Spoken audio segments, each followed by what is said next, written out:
নমস্কার, আপনারা দেখছেন রাখি ক্রিয়েশন, সাথে রয়েছি আমি রাখি। রাখি ক্রিয়েশনের আরও একটি নতুন রেসিপি ভিডিওতে আপনাদের স্বাগত। রাখি ক্রিয়েশন, রোজ কিছু নতুন হোক। চলে এসেছি আবারও একটা নতুন রেসিপি ভিডিও নিয়ে। ঘড়িতে দেখুন ঠিক দুপুর 3টে। হ্যাঁ, একদম 3টে। প্রত্যেক দিন দুপুর 3টেই আমাদের নতুন ভিডিও নিয়ে আমরা হাজির হই। আজও তার অন্যথা হয়নি, এসে গেছি নতুন একটা ভিডিও নিয়ে। তৈরি করব পুরুলের ডাল, মুসুর ডাল দিয়ে পুরুল। শুরু করছি রান্না। প্রথমেই কড়ার মধ্যে সর্ষের তেল দিলাম, গোটা জিরে, শুকনো লঙ্কা ফোড়ন। ফোড়ন ভালো করে দেওয়া হতেই দিয়ে দিলাম পেঁয়াজ কুচো। মিডিয়াম সাইজের পেঁয়াজ নিয়েছিলাম, কয়েক কোয়া রসুন আর একটুখানি কাঁচা লঙ্কা। এবার সুন্দর করে ভেজে নিতে হবে পেঁয়াজগুলোকে। পেঁয়াজের সাথে রসুনটাও ভাজা হতে থাকবে। প্রয়োজন না হলে নাও দিতে পারেন, এটা কিন্তু পরে দিলেও চলবে। আমি এখানে কোনো রকম বাটা মশলার ব্যবহার করিনি, সবই গোটা। এবার ওই যে কেটে রেখেছিলাম আলু, পটল এবং টমেটো, সেগুলোকে দিয়ে দিচ্ছি। সমস্তটাই এখানে দিয়ে দেওয়া হলো। আমি এখানে ব্যবহার করেছিলাম 3টে আলু, যার ওজন 200 গ্রাম মতো হবে, 2টো টমেটো আর 500 গ্রাম মতো পটল। এখন সব কিছু ভালোভাবে মিশিয়ে নিচ্ছি। পটল যেহেতু জল থাকে অনেক বেশি, তাই এটা কিন্তু রান্নার সময় অনেকটাই কমে যাবে। এখন নাড়াচাড়া করতে করতেই দেখুন না, কিছুক্ষণের মধ্যেই জল বেরিয়ে পটলটা একদম কমে যাবে।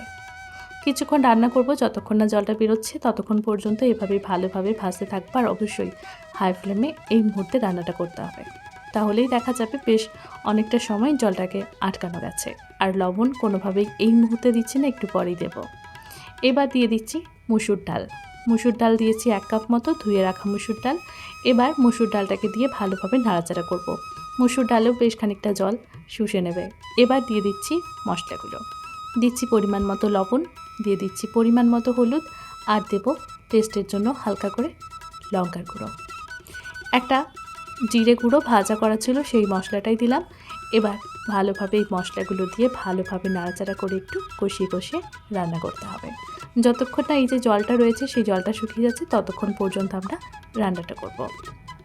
কিছুক্ষণের মধ্যেই দেখা যাবে জলটা একদম শুষে নিয়েছে, তখন আমরা জল অ্যাড করে দেব নতুন করে, যাতে ডালটা সেদ্ধ হয়ে যায় সুন্দরভাবে। যেমনটা আপনি রাখতে চাইছেন ঝোল এই ডালের মধ্যে, তেমনভাবে ডালের জলটা ব্যবহার করতে দেবে। আমি এটা ভাতের সাথে পরিবেশন করব, সেভাবেই ডালটাকে তৈরি করছি। রুটির সঙ্গে করলে আর একটু ঘন করলে সুবিধে হয়। এখন সুন্দর করে মিশিয়ে নিলাম। মেশানোর পর যখন দেখব ফুটে উঠেছে, তখন আমরা প্রেসার কুকারের ঢাকাটা লাগিয়ে দেব। এবার ঢাকা লাগিয়ে জাস্ট একটা সিটি নিয়ে নেব। সুন্দর করে যখন একটা সিটি পড়ে যাবে, তখন আমরা আঁচটা বন্ধ করে দেব। একটা সিটি ভালোভাবে হাওয়াটা বেরিয়ে গেছে, তারপর আমরা লিডটা খুলে নিলাম। খোলার পর দেখুন ঠিক এমনটা। এবার একবার ভালোভাবে ঘেটে ঘুটে দেখে নেব ঠিক কেমন হয়েছে রেসিপিটা। ব্যাস তৈরি হয়ে গেল। এরপর অনেকেই একটা ওপর থেকে ফোড়ন দিয়ে থাকেন, তবে আমি এই মুহূর্তে আরও তেল যোগ করব না, তাই দিচ্ছি না। এখন এটা গরম গরম ভাতের সাথে পরিবেশনের জন্য একদম প্রস্তুত। কেমন লাগলো পুরুলের ডালের রেসিপিটা কমেন্ট করে জানাতে কিন্তু একদম ভুলবেন না। ভালো লাগলে লাইক, কমেন্ট, শেয়ার করে আমাদের চ্যানেলের পাশে থাকবেন।